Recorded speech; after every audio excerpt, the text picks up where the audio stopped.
Salve pessoal, tudo bem?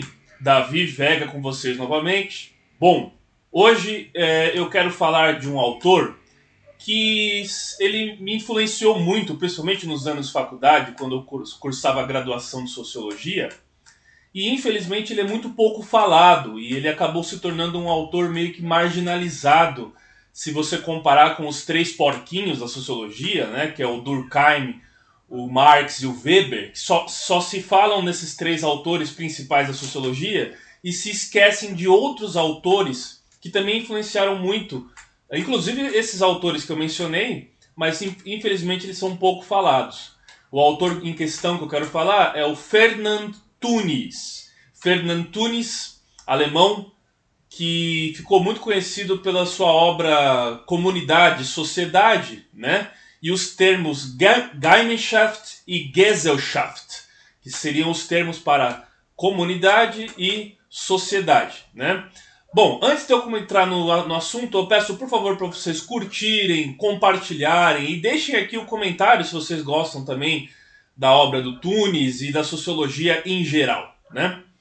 Bom, o Tönnies, ele ele viveu aquele século XIX, né? Ele é um autor do século XIX, e ele chegou a viver, a conhecer figuras importantes, né, da sociologia no século XIX. Inclusive, ele participou do círculo que participava o Weber, por exemplo, né? E ele viveu o apogeu do próprio marxismo no século XIX, né, as ideias weberianas na tentativa de explicar a construção de Estado, né? E o Weber vai ser aquele que teorizou sobre a burocracia, né? A burocracia sendo algo muito ligado à Gesellschaft, que seria a própria sociedade, noção de sociedade que o Tönnies fala, né? Então todas essas coisas influenciou muito o Tönnies. O Ferdinand Tönnies, ele basicamente foi considerado, inclusive póstumamente, né, depois do seu legado, ficou muito conhecido pelo Georg Lukács. O Lukács, aquele marxista húngaro, né? O Lukács falou que o Tönnies ele seria então um irracionalista, né? Um romântico em demasiado, e que as suas noções de comunidade serviram de base para o nazismo. E aí eu gostaria de falar justamente sobre isso, porque é muito errôneo a gente dizer que o Tönnies era nazista. Ele viveu até mais ou menos 1936, se eu não me engano ele falece em 35 ou 36, e ele viveu então a chegada do Hitler no poder, quando o Hitler era chanceler, morre o presidente Hindenburg e o Hitler assume em 1933. E o Tönnies, primeiramente, ele foi procurado pelos nazistas, que chegaram com entusiasmo para ele, falando, não, você é um teórico da comunidade e tudo mais. E a Gemeinschaft, que é basicamente o conceito que os nazistas distorceram para Volksgemeinschaft. A Volk de povo, seria a comunidade do povo, né? E o Tönnies trabalhou no conceito de comunidade alguns tipos diferentes de comunidade. A comunidade de espírito, a comunidade de sangue e a comunidade de lugar, né? Quando eu digo espírito, seria não algo religioso, de alma, nada disso. A comunidade de espírito é uma comunidade de uma sensação comum. É uma comunidade igual você tem o que o Júlio Zévola fala da aristocracia de espírito. Qual que é a aristocracia de espírito? A aristocracia que não tem sua posição devido ao sangue. Ela é pelos seus méritos ou por algo abstrato, abstrações que ela assimila e reproduz. Então a comunidade de espírito ela consegue ter uma harmonia, ela consegue ter uma ordem, vamos dizer assim, baseada não em questões de sangue, né, mas sim em essas questões abstratas, né? E os nazistas então chegaram com entusiasmo para o Tönnies, falando, não, você é o verdadeiro teórico da nossa ideologia e tal. E ele falou que não, que ele se recusou, né? E dizem que ele foi ostracizado depois que ele se negou a participar do nazismo, e por pouco que ele não foi enviado para campo de concentração, porque ele morreu antes, porque muito possivelmente ele poderia ter ido. Ele criticava a perseguição aos judeus, né? E tem uma declaração que ele fala do próprio Hitler, falando que o Hitler era um estrangeiro, porque ele era austríaco, Hitler, né? O Hitler era um estrangeiro que achava que problemas seculares e milenares pudessem ser resolvidos de uma hora para outra. Ele é uma figura que surgiu como a resolução de todos os problemas, problemas que eram milenares na Alemanha, e ele não acreditava que esse bom samaritano, vamos dizer assim, aos olhos daquela época, pudesse resolver todos os problemas de ordem complexa e seculares, né? Bom, o Ferdinand Tönnies, então, ele nasceu numa região próxima à Dinamarca, né? E aí ele estudou em diversos lugares, diversas universidades da Alemanha, né? E ele viveu sempre ali na sua comunidade. Então, o Tönnies, ele é um saudosista da comunidade, né? E numa época que a industrialização via mudando as comunidades. Ele, diferente do Durkheim, ele não coloca a comunidade como antagônica à sociedade. Ele acredita que mesmo numa sociedade orgânica, né, numa sociedade industrial, mercantil, mesmo nesse tipo de sociedade, você tem a reprodução da comunidade no seio dessa sociedade. A gente pode pegar, por exemplo, São Paulo, uma cidade como São Paulo, é uma sociedade, né? Mas que existem comunidades periféricas, existem comunidades religiosas, a igreja que o fulano frequenta, o clube que o fulano frequenta, são comunidades dentro da sociedade. Então não é necessariamente aquela visão antagônica do Durkheim de solidariedade mecânica e solidariedade orgânica, né? O Durkheim se baseou muito no Tönnies também, para escrever aquele livro A Divisão Social do Trabalho, que é quando ele lança esses termos, né? No Divisão Social do Trabalho, ele pega, então, ele como um bom funcionalista, né? Ele acha que a sociedade é um organismo e que cada parte desse organismo deve cumprir com a sua função para o funcionamento do todo, como se fosse um corpo humano, né? Então, é o contrário da visão de luta de classes, do conflito, da visão conflituosa marxista, que é justamente a luta de classes. Na visão do Durkheim, é uma harmonia entre as classes para um bem comum, para o todo. Aquela ideia da sociedade atomizada, né? A sociedade atomizada, da democracia orgânica e tudo mais. E isso ele pegou muita coisa do Ferdinand Tönnies, né? Vale lembrar isso daí, né? O Tönnies, ele vai falar, ele vai substituir a palavra solidariedade, né, na obra dele, por vontade, né? Então existe uma vontade natural e uma vontade arbitrária, né? É diferente, por exemplo, da solidariedade mecânica e a solidariedade orgânica, porque ela vai mais além, né? Essa ideia de vontade, por isso que os nazistas gostavam da obra dele até ele se recusar a fazer parte do nazismo, porque eles tinham muito essa ideia de vontade da comunidade, a vontade de sangue. Não é à toa que o filme mais famoso deles era O Triunfo da Vontade, da Leni Riefenstahl, né? Então, eles flertavam muito com essa ideia de vontade, né? E cada geração, cada sociedade tem um Geist.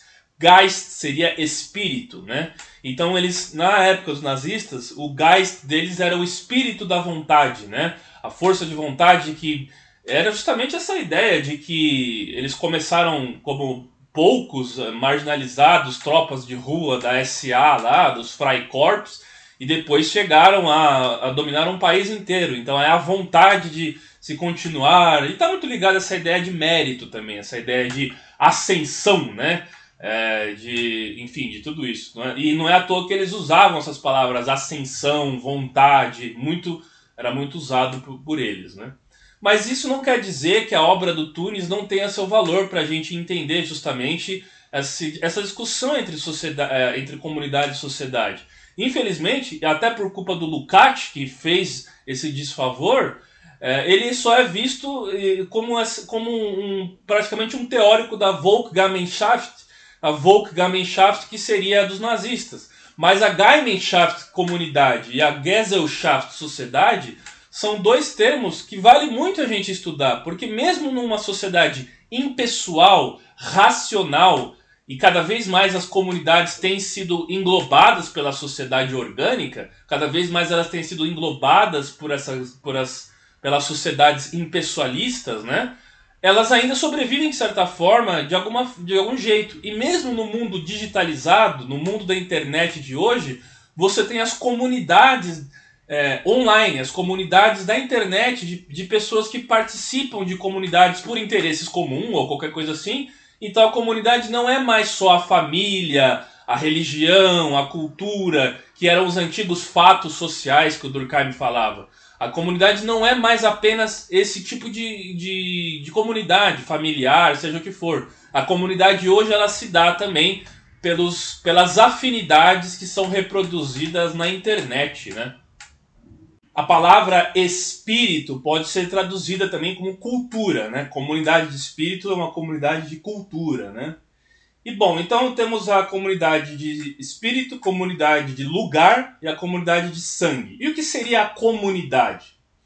A comunidade é um local onde as relações elas acontecem de uma forma meio que natural. Mas ao mesmo tempo que essas relações acontecem de uma forma natural, as distâncias são grandes, mas os sujeitos que estão dentro dessa comunidade eles são mais próximos entre eles, embora as distâncias sejam maiores. E na sociedade, as distâncias são menores, até porque as sociedades são mais populosas também, mas a distância entre os indivíduos são maiores, porque tem a impessoalidade. É o local onde você não tem, por exemplo, uma vigilância, você não tem, por exemplo, uma horizontalidade que vai determinar justamente a vida do indivíduo. O indivíduo atomizado, ele é mais valorizado, vamos dizer assim, mais forte na sociedade. E o indivíduo na comunidade, ele é influenciado diretamente pelo todo.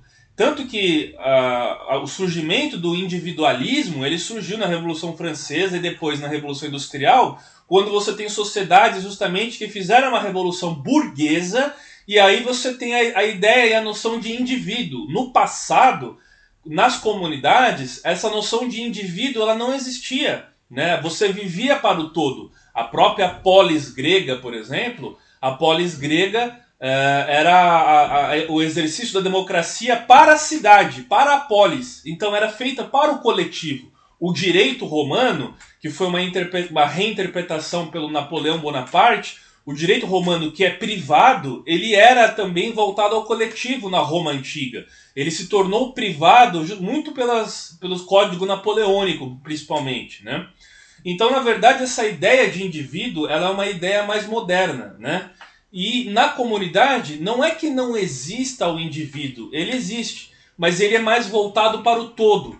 E esse funcionamento da comunidade, o funcionamento da comunidade, ele é dado pelas relações vicinais, por um cumprimento de um papel muito importante. Cada pessoa na comunidade tem um papel muito importante que tem que ser cumprido, né? Você pega, por exemplo, um exemplo esdrúxulo, uma comunidade indígena, por exemplo. Você tem as funções muito claras do que é cada um. A função da mulher, a função do homem, a função do chefe, do pajé, seja lá o que for. Ela é muito bem definida. E as comunidades elas são marcadas por uma hierarquização forte, embora na sociedade você tenha hierarquias maiores.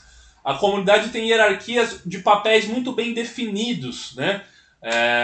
Que é diferente da sociedade. A sociedade ela surge mais com a Revolução Industrial, por exemplo, e tem a questão que o Tunis vai falar da questão mercantil e do dinheiro. A questão do dinheiro, onde as relações são relações não apenas de trocas, que existia na comunidade também, mas as relações onde o dinheiro se torna a própria mercadoria também. Então o dinheiro e a mercantilização é que vai definir o que é a sociedade.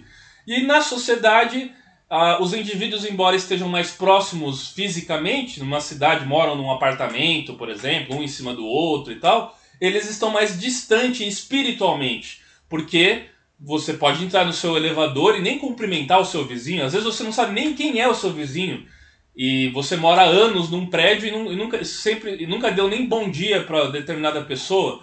Então esse é o que marca a sociedade, né? E ele vai falar, diferente do Durkheim, que comunidade e sociedade não necessariamente eles são antagônicos, eles podem coexistir, coabitar. Até mesmo nas comunidades hoje você tem elementos de sociedade e nas sociedades hoje você tem elementos de comunidade. Eu me lembro muito de ter estudado a questão da ecologia humana, né? E o que é a ecologia humana, aquela do Donald Pearson, de vários sociólogos também? É justamente quando você faz um estudo muito ligado a essas comunidades para tentar manter certos elementos de sociabilidade, socialização que são importantes para que eles não se percam, né? Não se percam na transformação da comunidade para a sociedade. A sociedade muitas vezes ela aniquila várias relações sociais. Por exemplo, você tem uma comunidade que eles estão acostumados a se encontrar numa praça, ou determinado grupo étnico que tem uma árvore que é sagrada para ele e todo mundo se reúne embaixo dessa árvore. Vem a sociedade, destrói a árvore, destrói a praça e além de aniquilar um valor simbólico e religioso para aquela população, ele altera totalmente as relações sociais daquele grupo. Quando você faz um estudo de ecologia humana, você vai entender que a árvore é importante para a socialização e que a praça é importante para a socialização. E quando você for urbanizar, transformar aquela comunidade num processo de racionalização e urbanização, você não vai fazer com que esses elementos se percam. Eles vão se transformar dentro da sociedade. Isso seria uma transformação mais ideal. Coisa que, por exemplo, a especulação imobiliária muitas vezes não respeita. A especulação imobiliária e o próprio capital ele não respeita muitas vezes esse tipo de coisa. Então a ecologia humana ela é muito importante para que a gente entenda justamente esse tipo de coisa, para não gerar problemas depois, porque isso pode gerar um problema social, pode gerar violência. A ecologia humana ela surge em Chicago para estudar as comunidades de Chicago, que eram comunidades que tinham altos índices de violência, comunidades periféricas. Por que eles tinham isso? Porque as relações vicinais e as relações de comunidade elas foram alteradas abruptamente pelo societal. O societal acabou justamente com relações que poderiam ter sido preservadas ou pelo menos alteradas de uma forma consciente e responsável sem gerar grandes problemas sociais, né? O Tunis vai falar também da Vezemville e da Courville. A Vezemville-Courville que também seria comunidade e sociedade, onde, na verdade, ele vai ser um grande estudioso do direito natural também. Ele menciona também uma boa contribuição para o direito natural contra justamente o historicismo. Essa é uma questão muito antiga, porque ele viveu o século XIX e ele teve muito contato com o Hegel, o hegelianismo, né? E o Hegel é o que vai fazer aquela filosofia da história, né?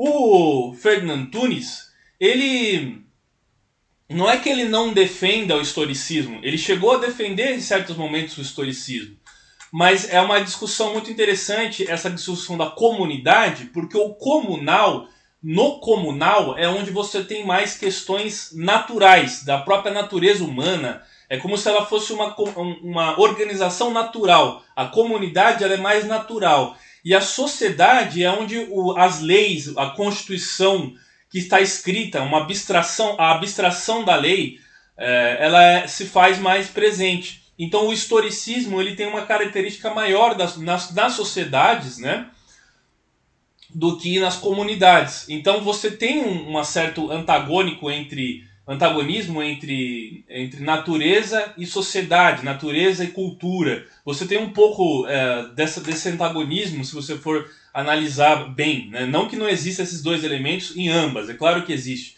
mas é uma discussão mais forte nisso, porque justamente eles falavam que o nazismo e os fascismos, e assim como o comunismo também, o próprio comunismo, eles eram movimentos que faziam uma defesa da volta à comunidade.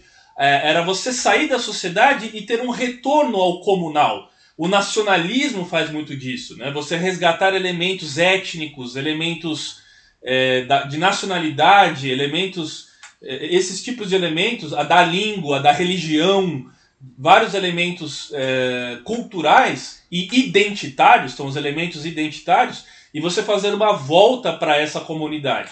Hoje, embora você tenha esse discurso nos nacionalismos, esse discurso está presente nos grupos identitários também, que não são necessariamente ligados à nacionalidade, mas pode ser ligados a uma orientação sexual, a um gênero ou qualquer coisa assim. Então esse discurso ele surge novamente porque nada mais é o discurso identitário, o discurso de comunidade, é um discurso de comunidade. Eles formam comunidades e tem essa ideia de aldeia global, né? Essa ideia de aldeia global é que o mundo inteiro começa a ter comunidades que transcendem as fronteiras. Então uma feminista do Brasil, ela se sente pertencente ao mesmo feminismo da Ucrânia, ao mesmo feminismo dos Estados Unidos, o mesmo feminismo da Espanha. Então as comunidades elas transcendem as fronteiras e o sujeito se reconhece em grupos de interesse, vamos dizer assim, né? Então por isso que o Ferdinand Antunes ele faz muito sentido hoje, né? É muito errado a gente achar que ele é só um autor do século XIX e do início do século XX e que ele não tem mais serventia para o mundo atual, não. Eu acredito que ele tem uma serventia muito grande. E no mundo de hoje, onde os identitarismos estão cada vez mais fortes, e o próprio discurso do nacionalismo, seja no Brasil, seja nos Estados Unidos, ele está cada vez mais forte, esse nacionalismo resgata justamente as ideias de comunidade, né, da Gemeinschaft, do próprio Ferdinand Antunes, né? Então eu acho muito errado as pessoas olharem para esse autor com o preconceito que sempre olham, né? Bom, ele vai ser... O Ferdinand Antunes foi um grande pesquisador do Hobbes, né, do Thomas Hobbes, e ele era muito ligado ao Rousseau. E eu acho que por conta dele ser ligado ao Rousseau, né, as obras do Rousseau, não ao Rousseau, lógico, o Rousseau é do século XVIII, mas as obras do Rousseau, por ele ser ligado muito às obras do Rousseau, eu acho que ele tinha essa ideia de volta à natureza, o regresso à natureza, não com a ideia necessariamente do bom selvagem, mas a ideia de que a sociedade corrompe as pessoas, né? Ele era contra a sociedade ele imaginava uma comunidade idealizada, que era a comunidade onde ele nasceu, a agrária principalmente, ali na Prússia, né? Ele nasceu perto da Dinamarca, ali, mas era a região da Prússia, naquela região prussiana, onde as comunidades estavam se perdendo devido à industrialização e uma transição do comunal para o societal. Então essa ideia russoniana de volta à natureza, de regresso ao natural, né, idealizando a comunidade, idealizando o natural, é muito presente no Ferdinand Antunes, né? E aí você tem depois o Durkheim e outros antropólogos e sociólogos que trabalharam isso. Um deles que eu me lembro é o Robert Redfield, que estudou muito a questão do folk. O folk, que tem até folklore e música folk. O que é o folk? Folk seria parecido com o Volk alemão, que é o povo, folk em inglês, né? E o Robert Redfield falava dessas comunidades do continuum urbano, né? O folk contínuo urbano, que seriam comunidades que estão próximas às grandes cidades, né?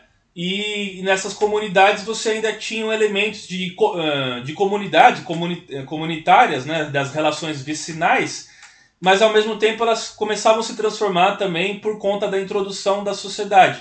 Então eu imagino que esses lugares do contínuo folk urbano, seriam comunidades como as cidades próximas a São Paulo, a grande São Paulo, inclusive onde eu cresci, Santana de Parnaíba, que eram lugares agrários que foram sendo engolidos pela sociedade, engolidos pelas cidades. Então é uma espécie de contínuo das comunidades, mas com elementos societais também, elementos das sociedades. O Robert Redfield é um autor muito interessante, muito legal para trabalhar isso também, né? Fora os outros autores de ecologia humana que eu recomendo bastante também, tá certo? Então recomendo a obra da Gemeinschaft e Gesellschaft do Ferdinand Antunes, Comunidade e Sociedade, para a gente ter uma leitura não só em relações a locais, né? Local comunitário ou local societário, mas também essa leitura de grupos identitários que marca muito a pós-modernidade, tá certo? Muito obrigado, curta, se inscreva, compartilhe, deixe o seu like. Muito obrigado, gente. Valeu!